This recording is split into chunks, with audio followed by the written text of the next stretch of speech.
Yo, peace to the gods, peace to the earth. This your man King Louis Allah coming to you on this knowledge culture freedom day was as of the power. I hope to kick a little black power to y'all and add some truth to power. Truth to power today.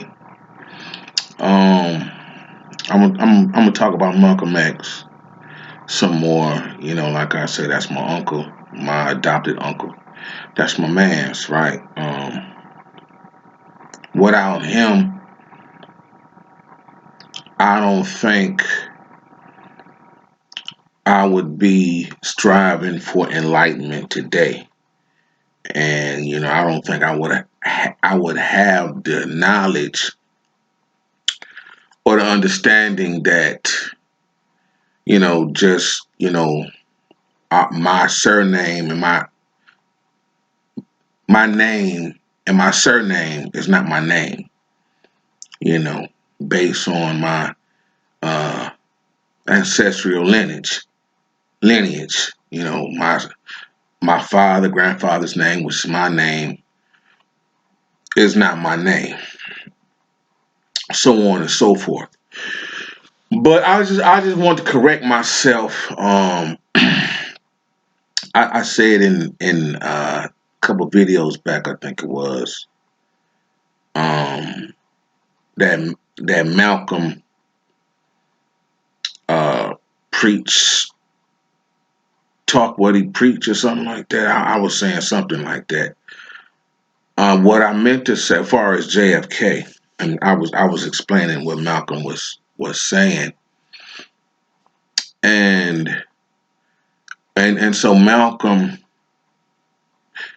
in a nutshell, in a condensed version of what he said, was that the chickens came home to roost. Speaking about the assassination of John F. Kennedy in 1963, or John F. Kennedy Jr. in 1963. The chickens come home to roost, right?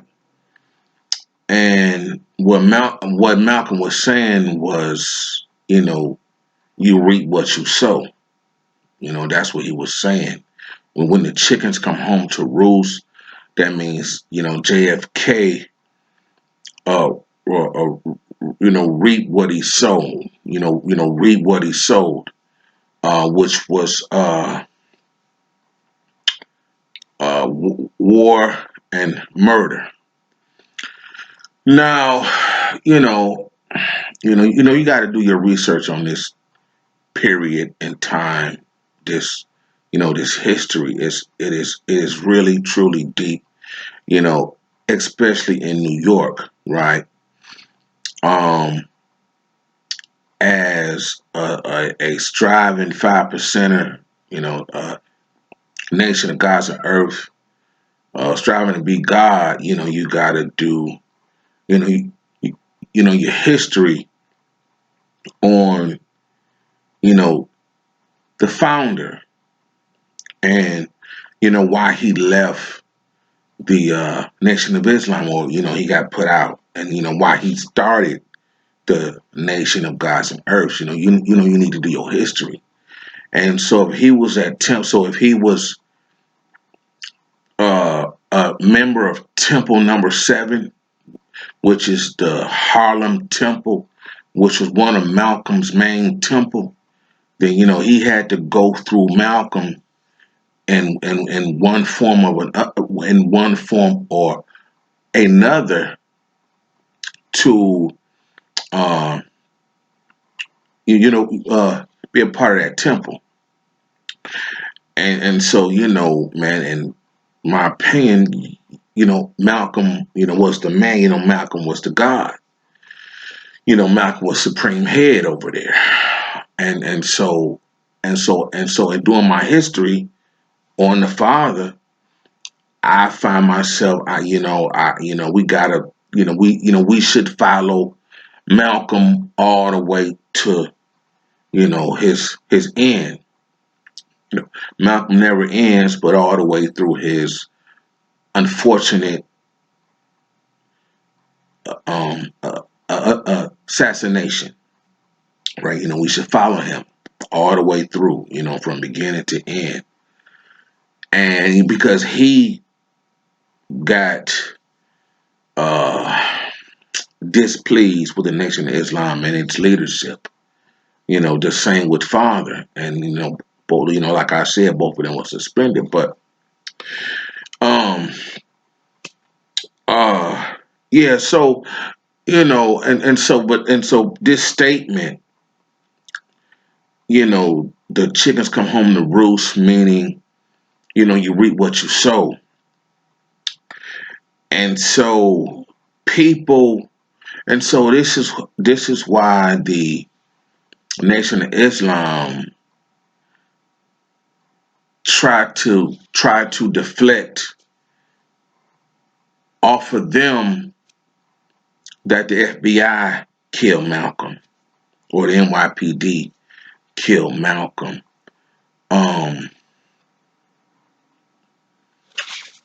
Because they try to use his comments about, you reap what you sow, the chickens coming home to roost, as just cause to kill Malcolm.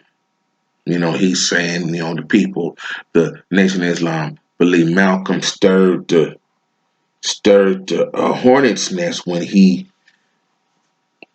so callously said that, right?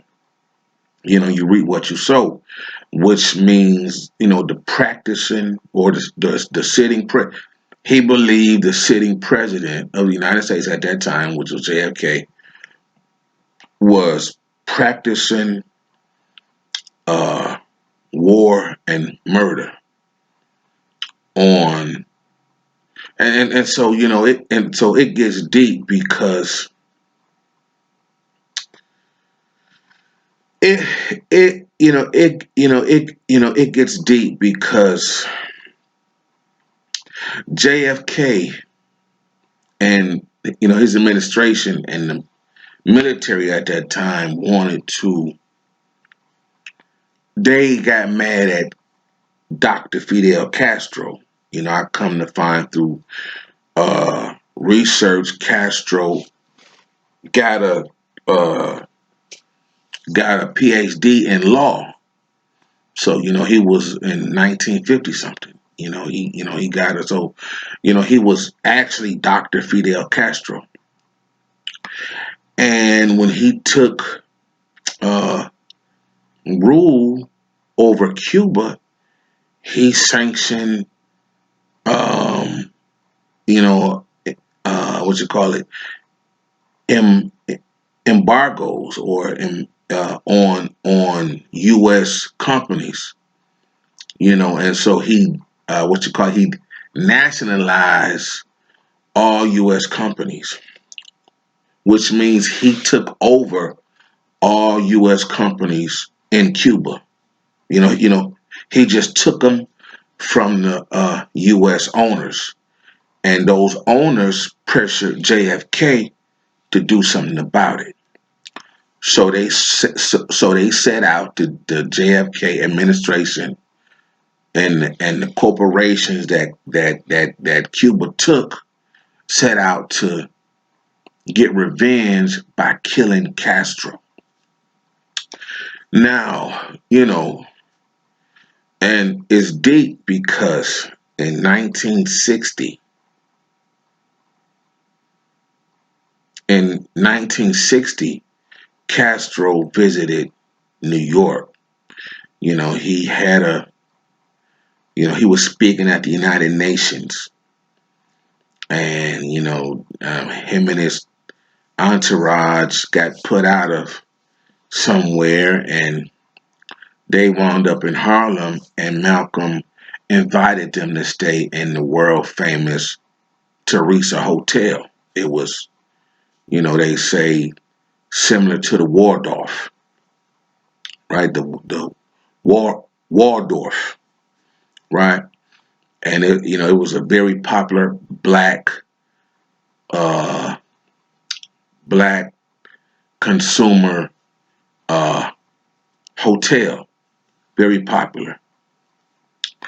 And so that's when Malcolm met Castro in 1960 in Harlem at the Hotel Teresa, or the Teresa Hotel, however you want to say it, right? And they talked for about, I think, an hour, 30 minutes, 15 minutes, and that was that. Um, they bounced revolutionary ideas off each other,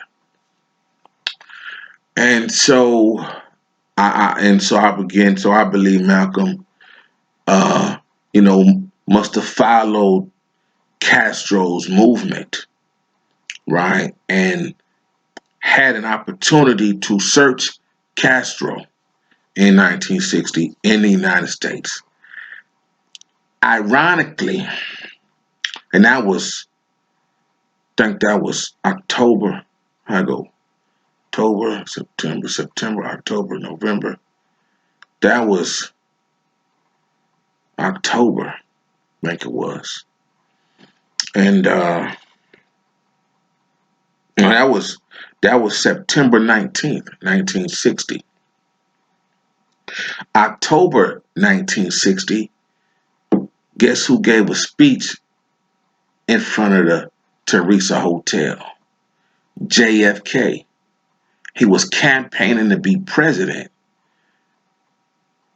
and he was a senator, and so he was campaigning to be president, and he gave a campaign speech in front of the Teresa Hotel.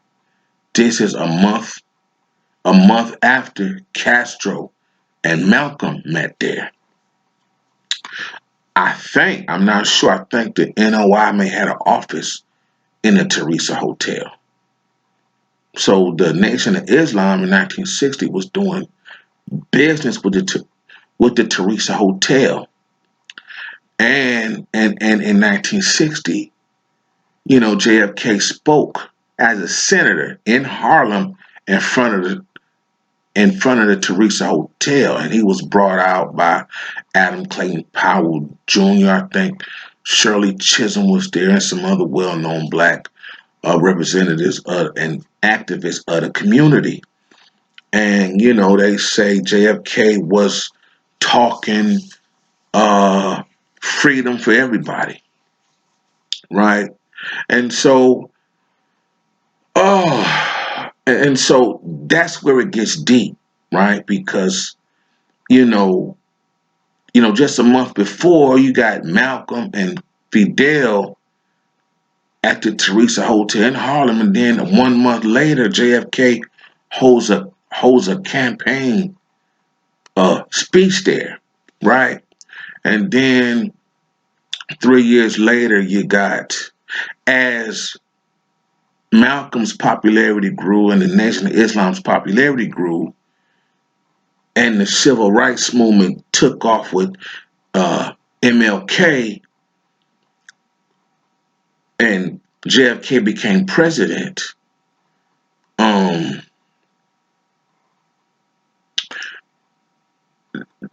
they Malcolm believed that JFK preferred Martin Luther King's style of civil rights and black people leadership over the Nation of Islam.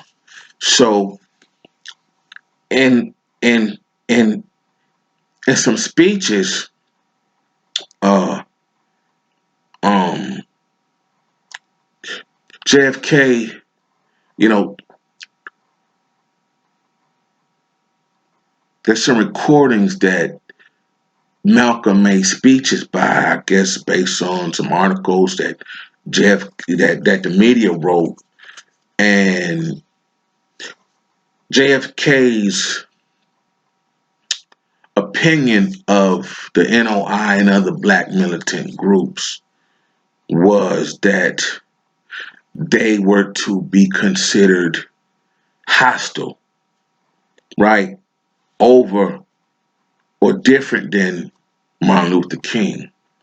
And Malcolm, before JFK's assassination, said this publicly, that, so he was going back, and so he was defending the Nation of Islam and other black radical movements before JFK was shot, right? Malcolm defended it, where JFK could have, heard Malcolm's defense of his opinion of the N.O.I. and other black so-called extremist groups being too hostile, for society. And so Malcolm took real offense. And if you hear the speeches, he was actually defending Elijah Muhammad. It was because it was like, this is a time when the police would set dogs on you, water hose, beat you, and kill you.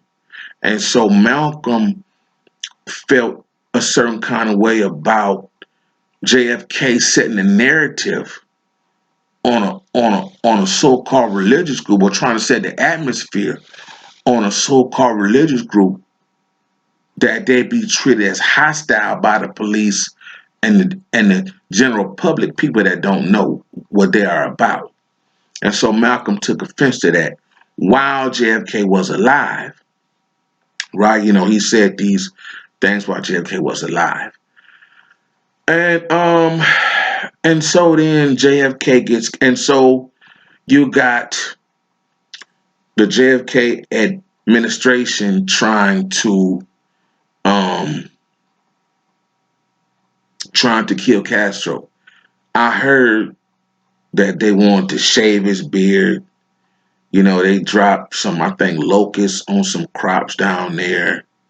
I think they may have burned some crops. They they they had failed assassination attempts on Castro, all because he took control of U.S. companies that was doing business in Cuba. That had uh, facilities and factories and buildings and holdings in Cuba. He took those things. He just took them.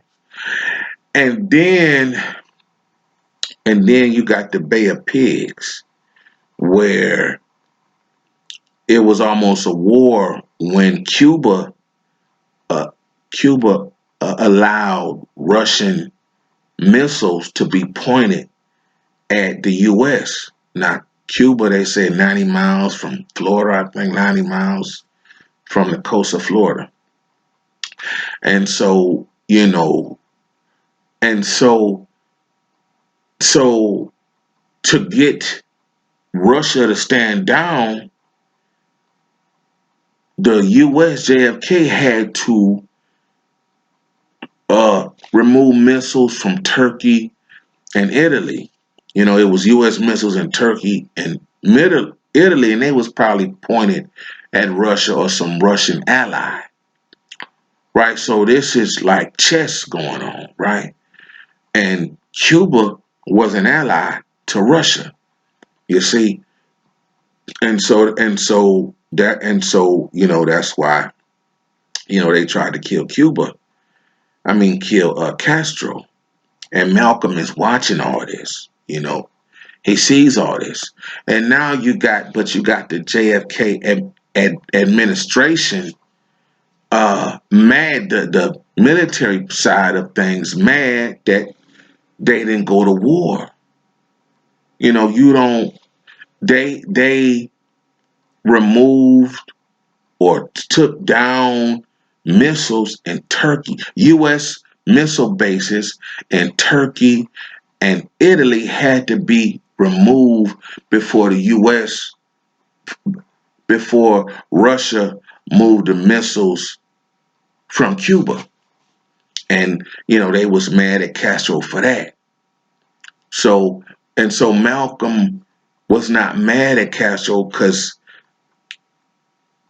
because Castro did not let the U.S. run over them and take control of the whole land of Cuba. You see, Cuba remained independent. They have universal health care today. Castro brother is in office. Now they call Castro's reign a dictatorship. I get he was for the people. I don't know. He had has had had a doctorate in law, and so he was not a dumb man, and he was not to be bullied by what some people call back then the Great Serpent Head, which is the United States of America. And so Malcolm, was paying attention to what was going on in Cuba and with Russia and the U.S. missiles and the Russian missiles, and it was too close. You see, Russia was too close with missiles that could have hit us like a Pearl Harbor. So you can't go to it. You gonna say, well, we're gonna send troops. Troops can't beat missiles. See what I'm saying? So Malcolm seen all this, and so when JFK was assassinated in '63, I'd heard he fired two high-ranking government military officials, some brothers, I think, and they got even and killed JFK. That's what I heard, and I think Oswald had connections or had been to Cuba and trained in Cuba for some reason. Now that could have been a patsy story, but if you do your homework on the assassination of JFK, Cuba gonna pop up in there some kind of way, right? And so I've been this been seeping in my ear and my mind for for a long time. You know, JFK's assassination is a day before my birthday. The date is not the year, but the day. I wasn't born when this was going on, but this is probably why I hear JFK and Malcolm X, right? Or take a keen interest in what happened, right? I mean, these were supposed to be some great men, and to get gunned down in broad daylight in front of people on TV is crazy. So yeah, man, and so Malcolm probably appreciated Castro's position and stance and moxie and balls and courage to, you know, take a stand against the United States, you know. And so that's why that statement was made. The chickens have come home to roost. See, you know, JFK, could have been a peaceful man, but he, as a head of country, had to practice, war. And, and so if you sign off on somebody getting killed, you get a nod, then, it could come back on you as well. Right. And that's all Malcolm was saying. And, he had set the atmosphere with Castro and the head of the N.O.I. And then if not Elijah, then Malcolm, since he was the most popular minister, the national spokesman for the N.O.I., right? So we got to look at the wisdom of Elijah. Was Elijah scared? Had he gotten old, or or was it too early to speak on that man? So much so they gave Malcolm a 3-month suspension, a 90-day suspension from public speaking, right?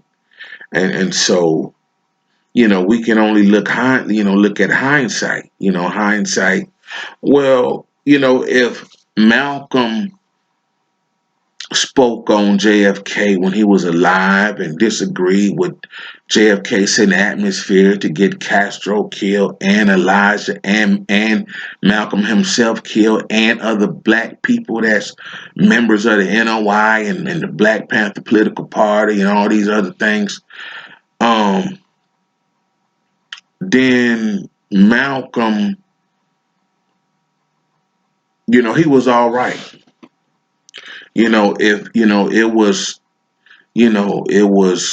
defense. The nation of black people were really at war with white people during this, during the 30s, 40s, 50s, during ever since slavery was invented. We've been at war, at odds with white people. And so if the president, a very popular president, goes on radio or in the newspapers, says that, you know, these group of black people are okay, but these group of black people aren't, should be treated different, then, at the time, that's saying, kill those people without cause. And so Malcolm took offense to that. He believed that him and Elijah were intellectuals and could have debated with JFK about the conditions in which they are pointing the finger at him and other people in power. See what I'm saying? Right. So, yeah, man. So, I mean, I think it was best to speak up for yourself instead of being quiet. So now we're gonna say, well, Elijah probably think people not gonna understand. So if Malcolm would have been clearer than speaking in philosophical tongue like the chickens come home to roost, or our president or the president of the United States practiced war and murder, and it come back on him. Is that wrong to say? It's and so they got mad. They say, Malcolm, you trying to get us killed? All the N.O.I probably feel a certain way, trying to, you trying to get us killed. But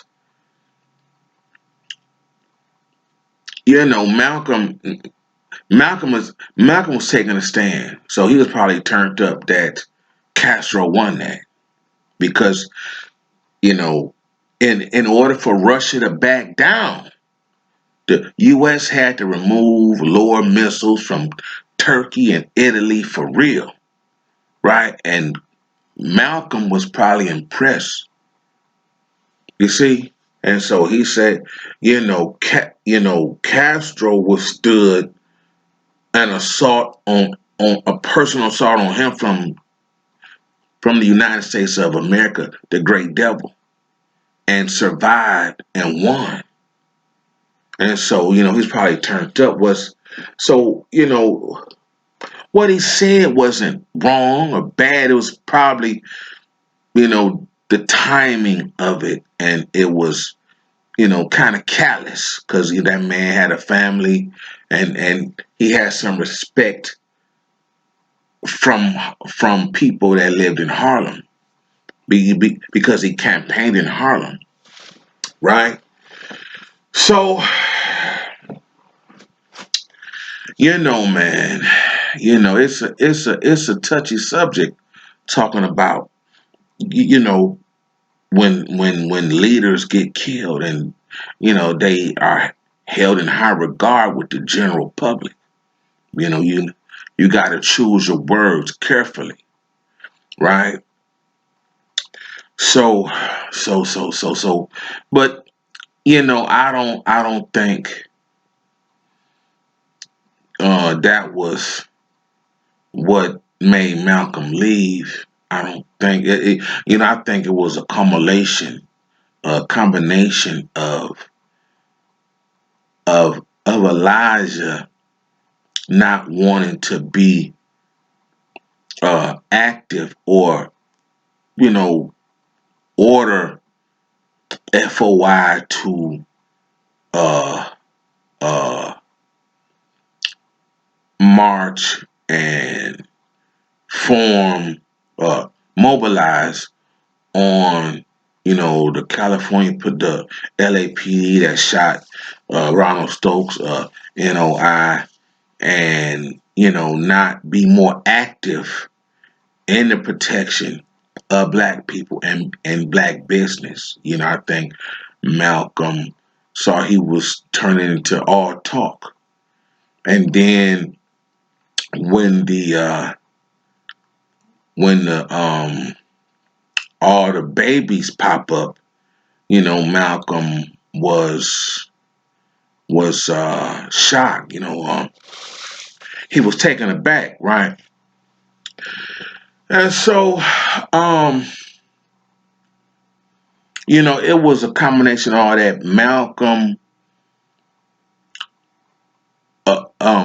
Elijah Muhammad, Malcolm said that, they was taught by Elijah Muhammad moral discipline, which is monogamy, don't beat your woman, don't beat your kids, be faithful.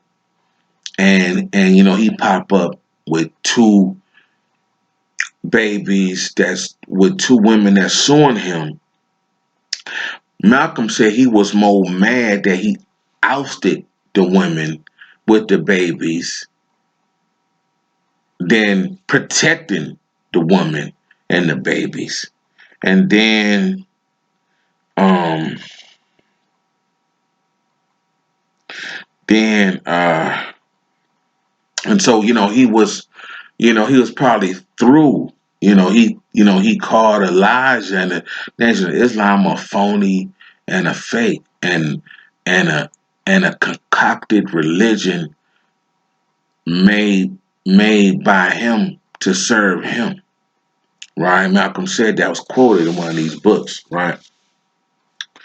And so that's how through he was with the Nation of Islam, right? Because he doing women like this, right? And then this where it get like ugly, cause and so if so so now it get touchy again, cause we still talking about the current minister, the current leader of the Nation of Islam, was a part of this, right? And when Malcolm brought it to Farrakhan's attention, and I think Malcolm had a group of ministers that he taught. They was Malcolm's 10, something like that, and Fakir Khan was one of them, right? And when Malcolm asked him about, backing him when he go to the leadership, I don't know who that was, but to take a head of the Nation of Islam, Farrakhan told him no. He was Louis X at the time, probably Louis X Walcott, but he was Louis X at the time, and so Farrakhan told him no, right? And so if and so Malcolm said okay. Now this in the movie One Night in Miami. It's a scene in there where, the actor playing Malcolm, Betty get a phone call and, she come back and say, Lewis said no, he not with you. Right. And so, but I'm with Malcolm, right? And Father Allah was with Malcolm, right? So, um, so Farrakhan wasn't with whatever Malcolm was. And, I got a problem with Farrakhan because he says things in regards to Malcolm being a traitor. He admit to writing that in the paper Muhammad Speaks, setting the atmosphere that potentially got Malcolm killed. You know, and And so I got a problem because when he speaks, he say we made Malcolm, and we cleaned up Malcolm, and we made Malcolm, and we gave Malcolm Islam, and we gave Malcolm life. And what business we did? No, you Farrakhan, Fake Khan, did not give Malcolm life, did not teach Malcolm Islam, did not raise Malcolm, did not train Elijah Muhammad and student ministers before Malcolm taught Malcolm, not Louis. Malcolm X was Louis Farrakhan's teacher.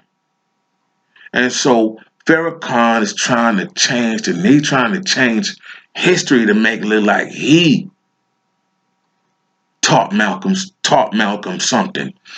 And then, he tells a story, Farrakhan, on Sway in the Morning interview of how he, so now, how we could search the Quran to find how to cover up what Elijah was doing with the secretaries, right? And then Farrakhan said, well, Elijah told me in a dream that they was his wives. And so if they was his wives, it's okay because Muhammad had many wives, right?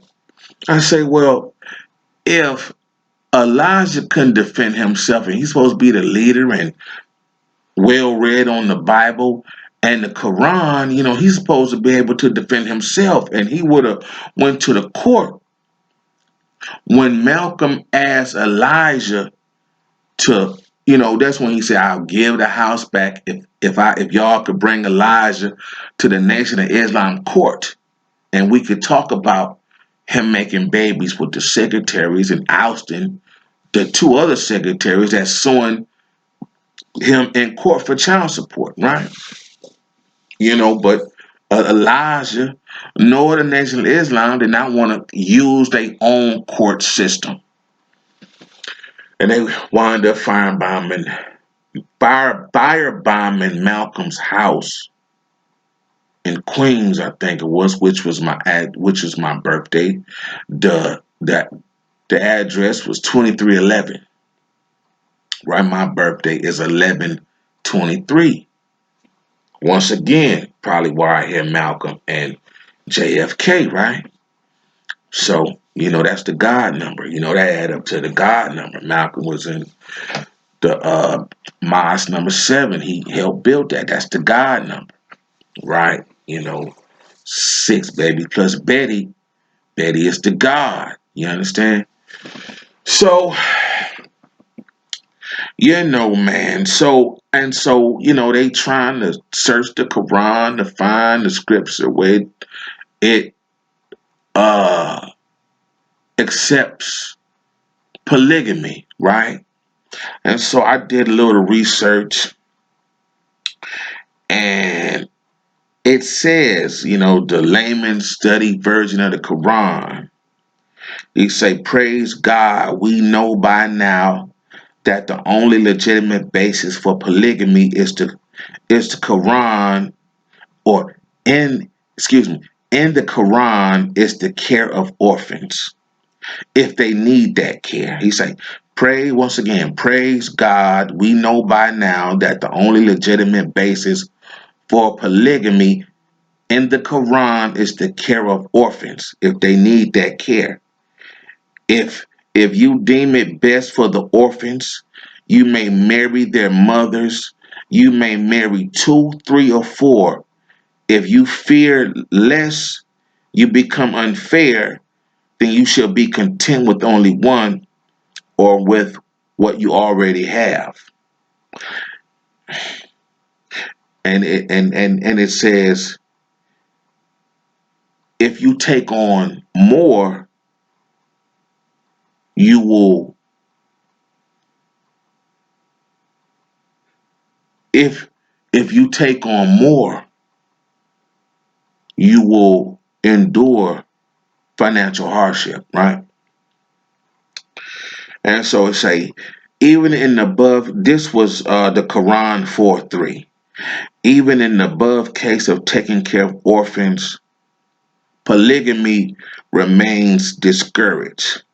God states that it is impossible. That's the mystery God or the black God that they don't have a picture of, right? God states that it is impossible to be equitable to more than one wife. It is justice towards the existing wife's well being and emotions which precipitate such discouragement. That care and protection for the wife's emotional needs are clearly expressed in the following verse. This is the Quran 4 1 to 129. You can never be equitable in dealing with more than one wife, no matter how hard you try. Therefore, do not be so biased as to leave one of them hanging, neither enjoying marriage nor left to marry someone else. If you correct this situation and maintain righteousness, God is forgiver, most merciful.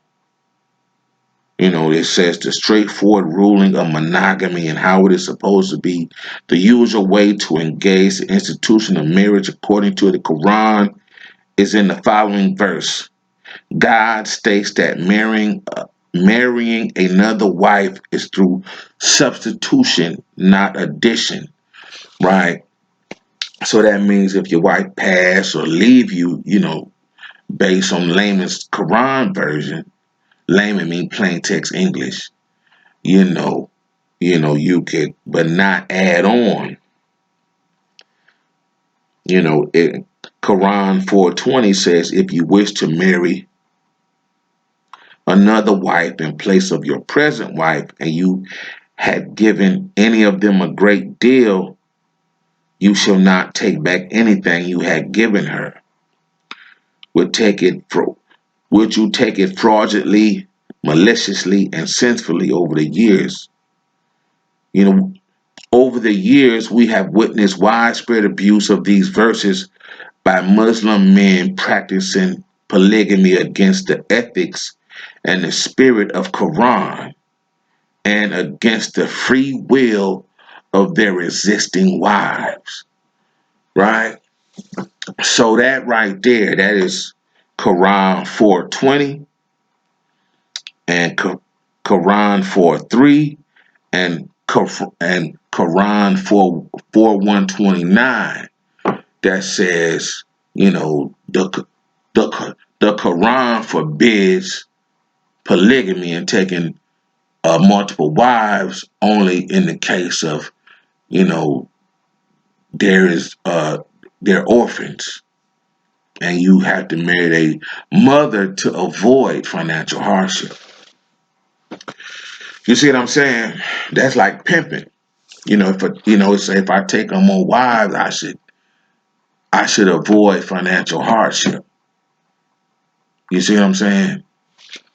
And so, but then there's a chapter 33 in there that Farrakhan went to, and then and it does say, and then there's another how Muhammad had 9 wives, and he took 9 wives. So that's why that's why I strive to preach and teach and enlighten on the nation of God's and earth's 120 supreme 100 120-degree supreme wisdom lessons.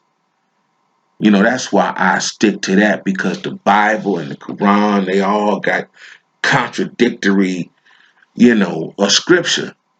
It's either N.O.I, but then you go to 33, the book 33, then you can have. See what I'm saying? So it don't,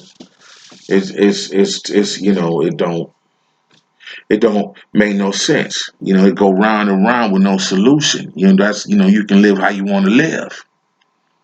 See what I'm saying? So, you know, Malcolm, I believe, was schooled in the Quran and polygamy and knew Elijah was wrong. And, and so people felt a certain kind of way that he can't correct Elijah. He can't got to sit quiet for 90 days and don't say nothing. I think Malcolm felt the way about all that, right? So he left, right? And then, he went on to become uh, uh, an imam and a certified licensed teacher of Islam, Orthodox Islam. Or, Orthodox mean right belief, the right way, you know, um, and the license and certificate was given to him by the I don't know if the right in the world Islam Council, Orthodox Sunni Islam, you know, but he was certified, he was an imam, and so he learned all about all these kind of Muslim beliefs, and so he was he was head and shoulders above anybody in the Nation of Islam, and it's like the student outgrew the teacher. Louis Farrakhan always say, "You was the student. You don't tell the teacher. You respect the teacher. The student got to grow at some time." He's 1953 to 1964, almost 10 years, 11 years in the Nation of Islam. He gave his life building, and he can. Malcolm had an eighth grade education, and Elijah Muhammad had a third grade education. I mean, Malcolm X's parents was Garveyites. You can look that up. I didn't look up Farrakhan parents, but he said on Swing in the Morning his parents were Garveyites. Never heard that about Farrakhan, right?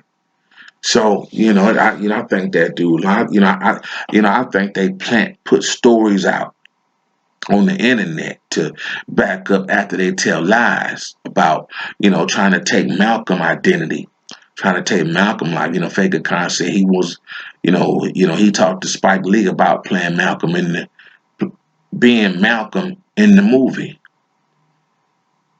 This how much younger Faker Khan is to Malcolm. See what I'm saying?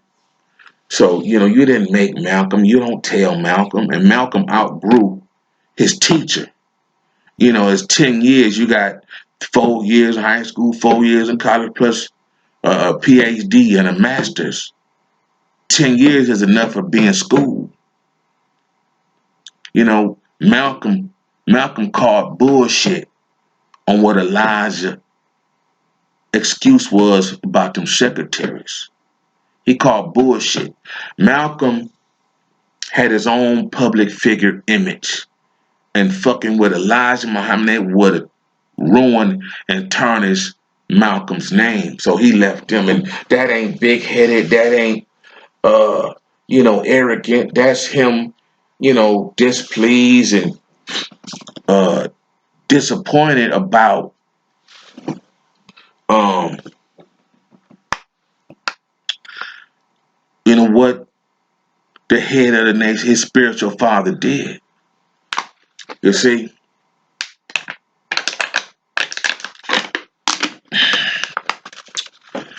So yeah, man. Yeah. So, man, Faker Khan, man, I think, they always say you gotta be careful with the FOI, right?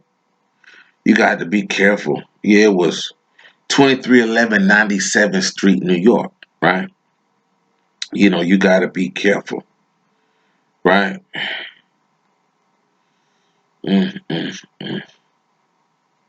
And and so speaking on them Bibles, the Quran and the Bible, I believe I'm not a racist, but I believe that black. I come to find and believe and step into reality that black people cannot share religion, the same religion with white people.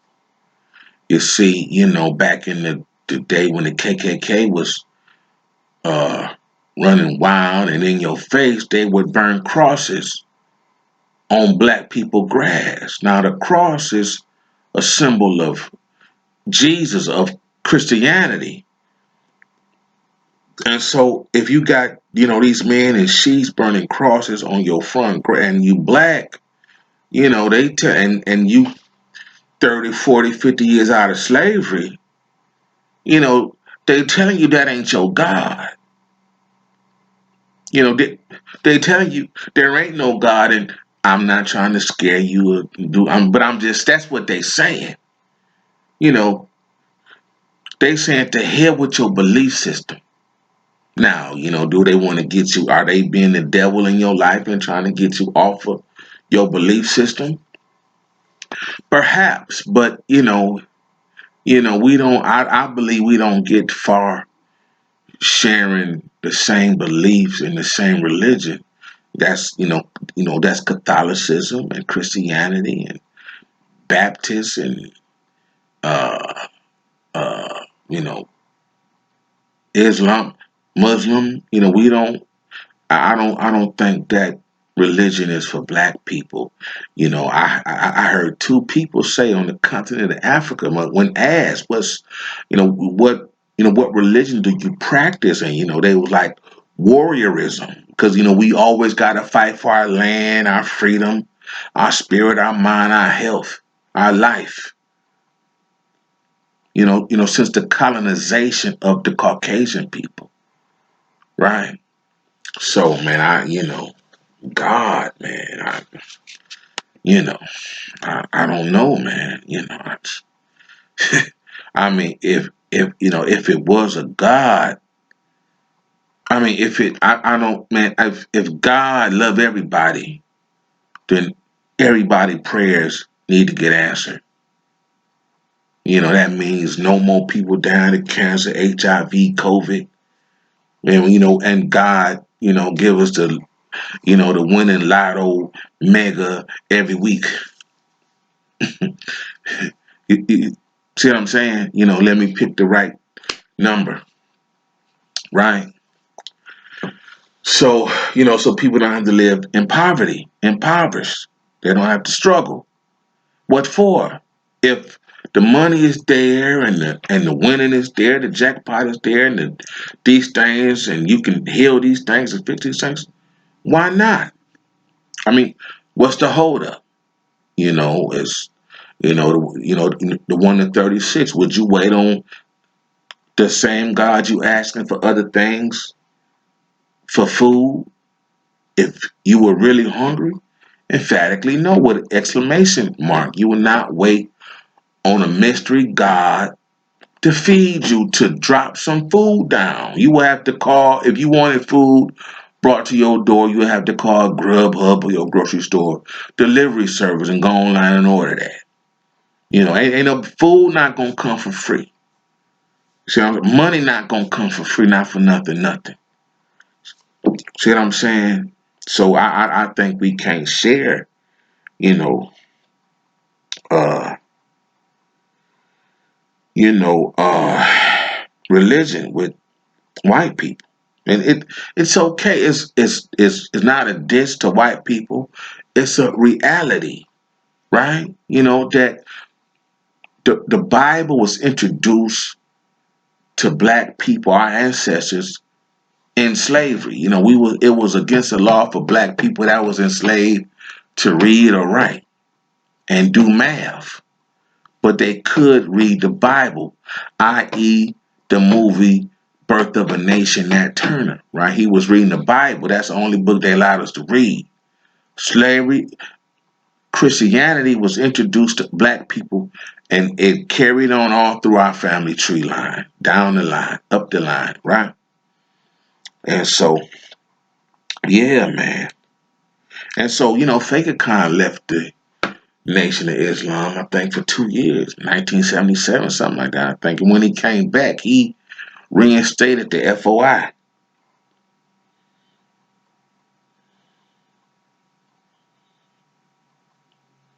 See that?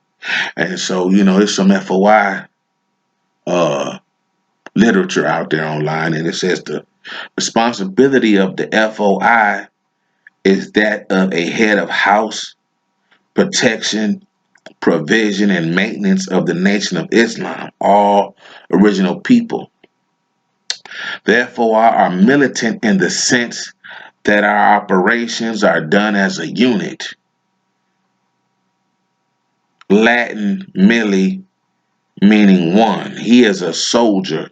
Soldier has a root, again, a Latin word, solidus, meaning solid.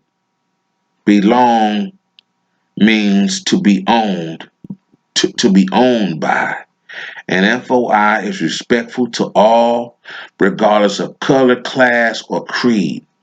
He is honest and hardworking, never considering crime as an alternative, nor encroaching on another man's right to peace and property. That's the basic definition, the responsibility of an FOI, head of household protection, provision, and maintenance of the NOI. He is honest and hardworking, never considering crime as an alternative, nor encroaching on another man's right to peace or property. Now, do that don't sound like the FOI that killed Malcolm, that shot Biggie, that perhaps maybe killed Father Allah. You see what I'm saying? So they don't even practice their own tenet. That's ridiculous. So I'm gonna get into more of that later. But yeah, man, the FOI was out the chain, man, for real. Yeah, so I think I covered all I wanted to talk about. Free Mumi Abu Jamal, and yeah, man, yeah, yeah, man. So, I hope this video was educational and information. I didn't talk to y'all an hour. Time for me to get out of here.